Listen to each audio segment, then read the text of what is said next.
You know, these are two different, well, they're brothers. Big brother, little brother. Same mama, same daddy. They almost look like Siamese twins laying there. They for some reason, they stick together. I don't know why. But they're buds. They are buddies.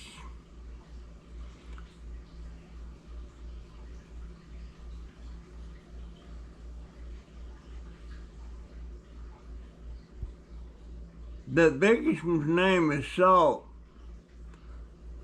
I don't know if they give that little one a name or not. But that biggest one can pretty soon be on his way to the vet to get fixed. They're both males.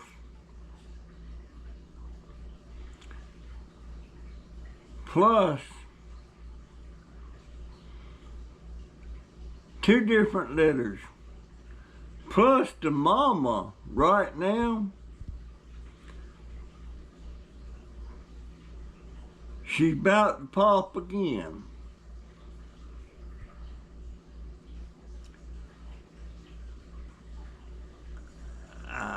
We thought we kept her inside, but she must have got out at some point to get pregnant again. She's got to get that mama fixed. The mama's name is Reese. And the mama don't look nothing like them.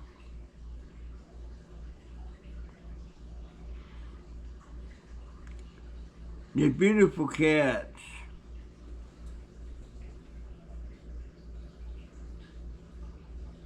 Hey, babies. They look so comfortable.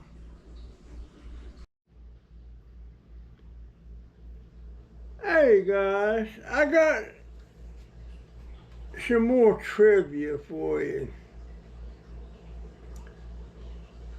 Back in the day out in the country, people either had a spring for the water or they had a well. And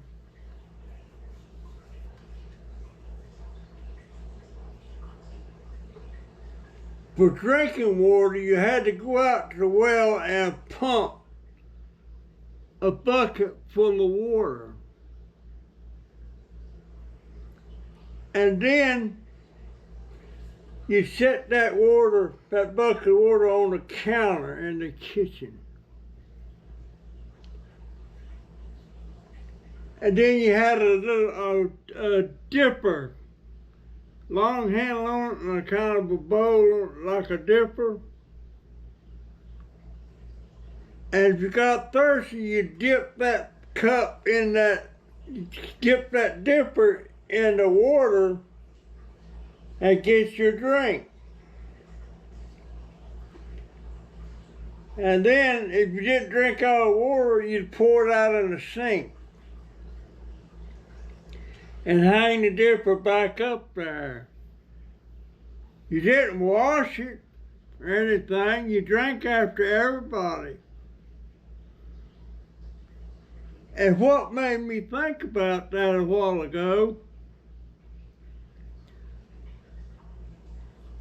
was like that in my grandma Pearson's house.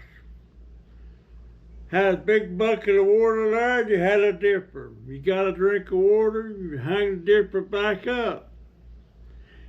And what made me think about was I was watching this Western movie.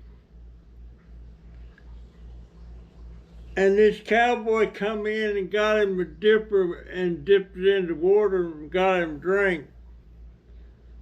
And that made me think about that. But that's the way it was. You didn't wash it or anything. You drank after everybody. Matter of fact, if you taking a walk down the road or something, you didn't have like a bottle of water or something you took with you. You didn't have any. And as you're walking down the road, every yard, every house had a well out there and a dipper. And it was perfectly normal to go in anybody's yard and get that, pull up a bucket of water and dip that dipper in there that was hanging there and get your drink of water. Nobody thought anything about that. That was just normal practice to do. It didn't matter if you needed people or whatever. You was welcome. Everybody welcomed anybody to come in the yard and get a drink of water like that. That's, to me, that'd be like walking down the road now and go in somebody's yard, turn the water hose on and get you a drink of water. I don't know if that would go over too well or not. But things is a lot different now than what they used to be. Shit, what do you think would happen if I got me a shotgun or a rifle and hung it under my arm and walked down the street and back up? How long you think it would be before the cops would come? Somebody seen that and called the cops. I don't think you can get by with that nowadays. And used to, that was just common practice to walk up down the road with a shotgun or a rifle like you're going hunting or something. Many times, me and my cousins used to walk up down the road with shotguns, and usually it was a shotgun.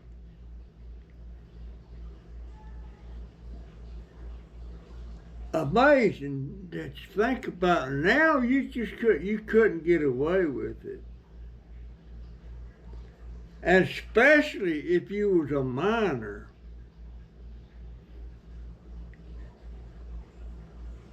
A kid, I know, I know, shoot, we used to do that when we were 12 and 13 years old. Actually, back in the 50s, I went to a hardware store and bought a .22 caliber single shot rifle. I think it was about $22, $23, something like that. And I know I was under 15.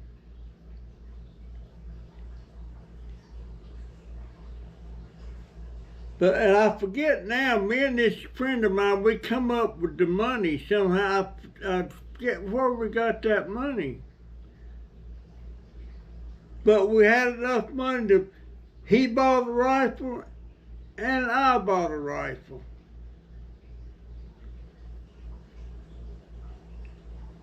And we got bullets for it too.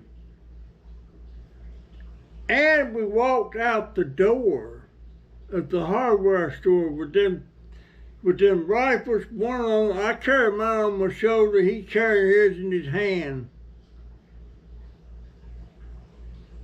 And we walked home with them. Of course, when we got to the house, I had to hide mine.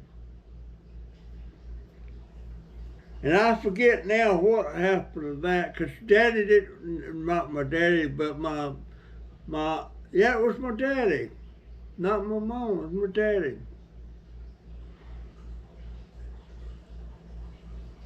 He didn't want me to own one. I forget now whatever happened to that rifle. Yeah. But things are so much different than they used to be. So much different.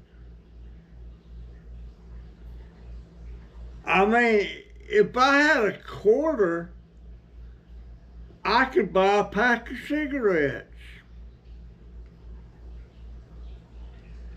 Nowadays, my daughter, I was talking about cigarettes the other day.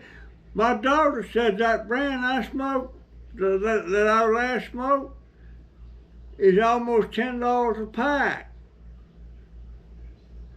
Shoot. Oh my goodness.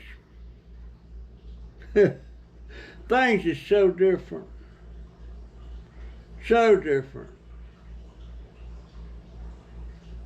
And I never, when I was going to school, I never seen drugs or knew anybody that knew about drugs or any of that stuff. Marijuana, no. And back when I was a kid, I knew about marijuana. That's what we called it, marijuana. We didn't call it weed and whatever else they call them there. We called it marijuana. We didn't even know what cocaine or crack or any of that stuff. We didn't know anything about that.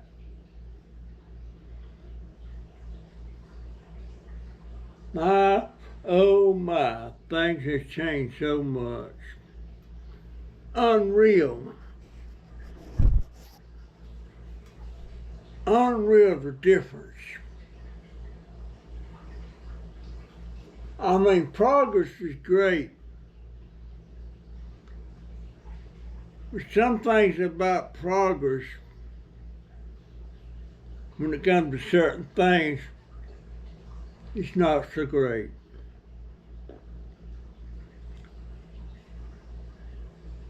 We've lost our innocence.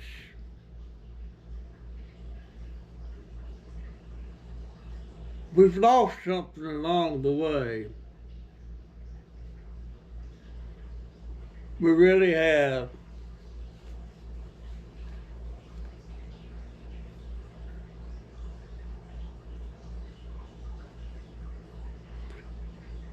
Cell phones are great,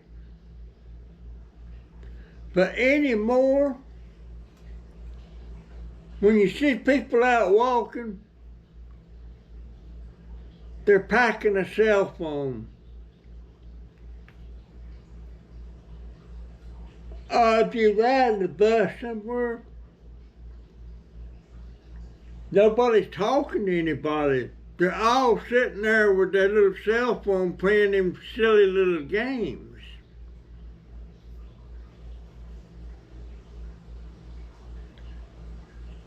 Yes, in the name of progress, we have really lost something. Socializing today is nothing like it was in my younger day. We've lost something. I think we've lost a lot. And that's what I miss a lot. And even back, as close back as the 80s, everybody walking around didn't have cell phones.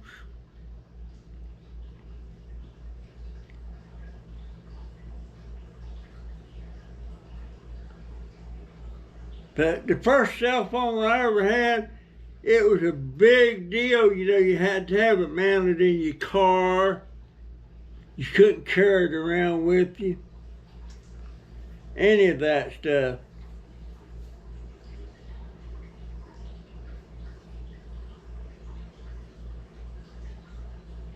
Yeah, the age of innocence is really gone. It's really gone. I gotta watch my time on this thing here.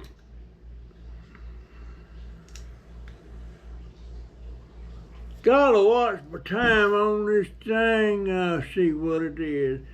But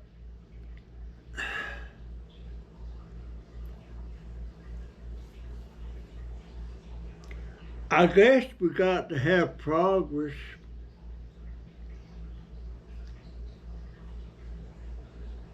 To me, progress is good to me when it's about medicine and conveniences and stuff, you know. Nobody used to have a freezer in their house. Well, heck, nobody had a refrigerator, they had ice boxes.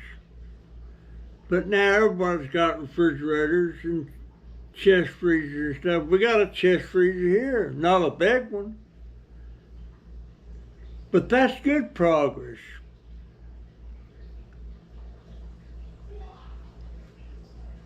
Cell phones, in the beginning, that was good progress because it was just a phone. It didn't have all that other stuff, all the games and everything.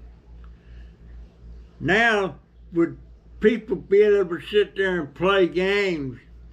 You'd be sitting in the doctor's office waiting for your turn, people be sitting there. They're not talking to each other. They're playing the stupid games on the thing. That's not good progress. At least that's the way. That's my take on it.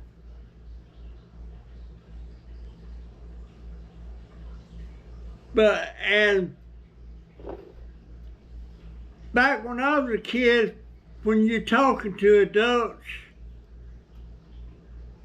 your parents or any adult, it was yes sir and yes ma'am, or no ma'am and no sir.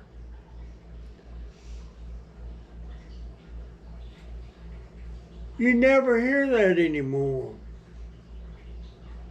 I had to say that to my grandpa,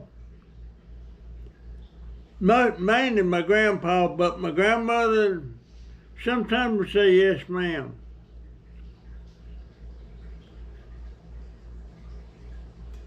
But I remember a day when kids, if there was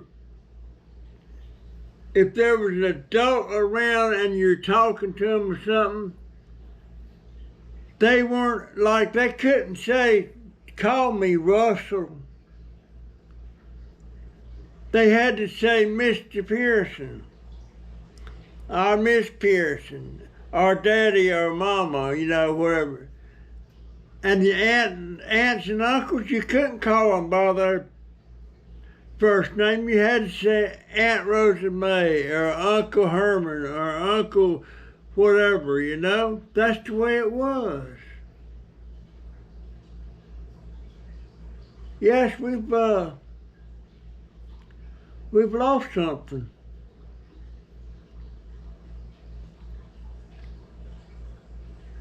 Lost something.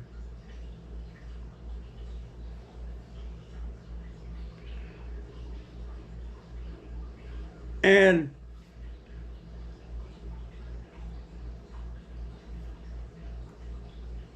there's a whole lot more things that we've lost.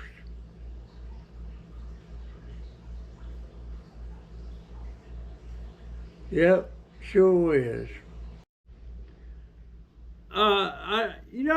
After I got home, I did some checking on that when I said George Washington had an affair with another lady while he was married to Martha. That's not exactly right. if he had an affair while he was married to Martha, I can't find any reference to that. But when he was engaged to Martha Washington, in other words, betrothed to her, or whatever you want to call it,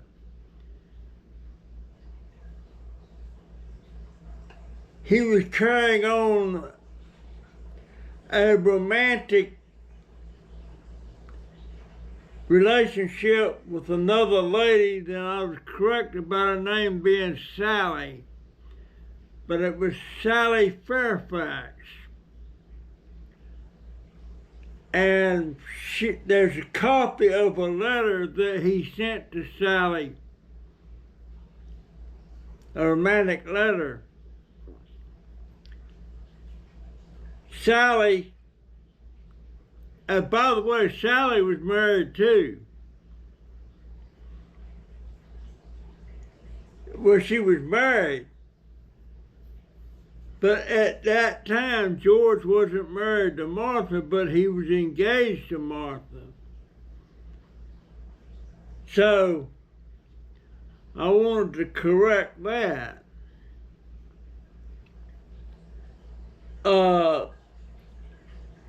Also, George Washington had about 500 slaves.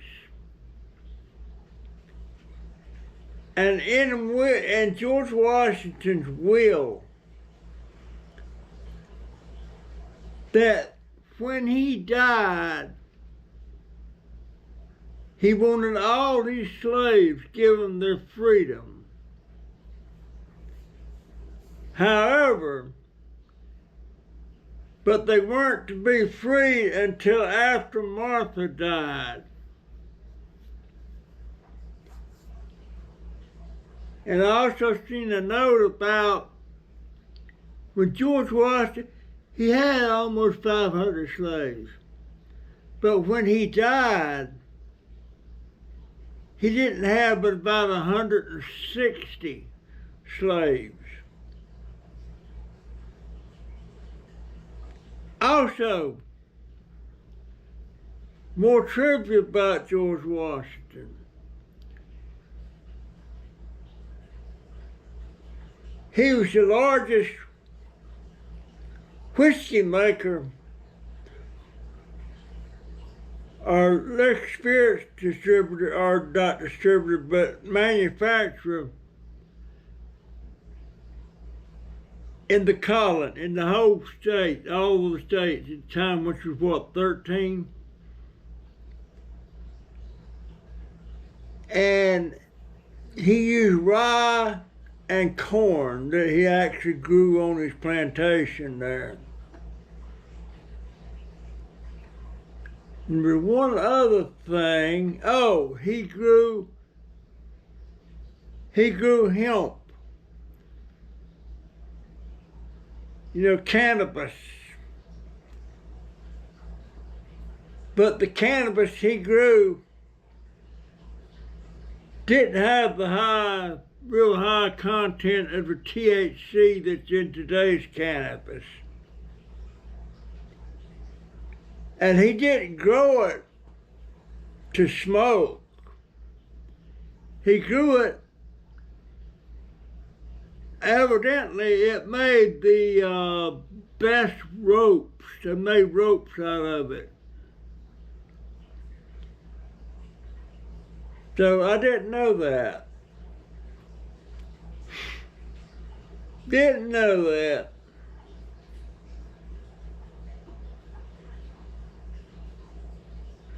And here's another thing about history about George Washington. At Mount Vernon,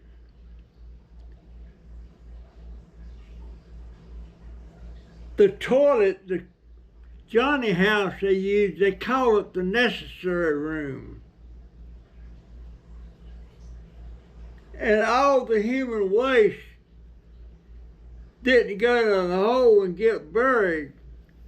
It was saved and actually used to fertilize the gardens and stuff.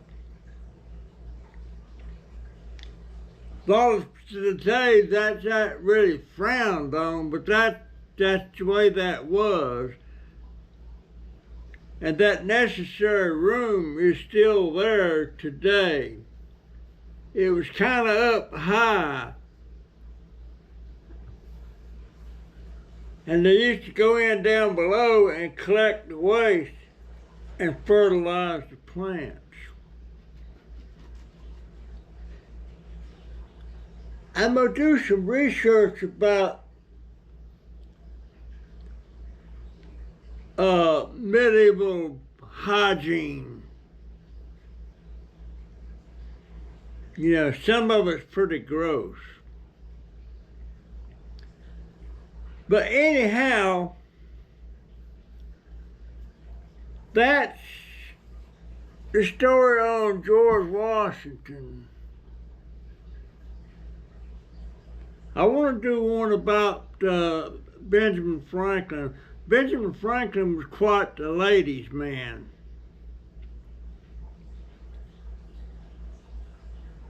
If I'm not mistaken, Benjamin Franklin and his son was very estranged. In other words, they weren't getting along because Benjamin Franklin's son was loyal to the King of Britain.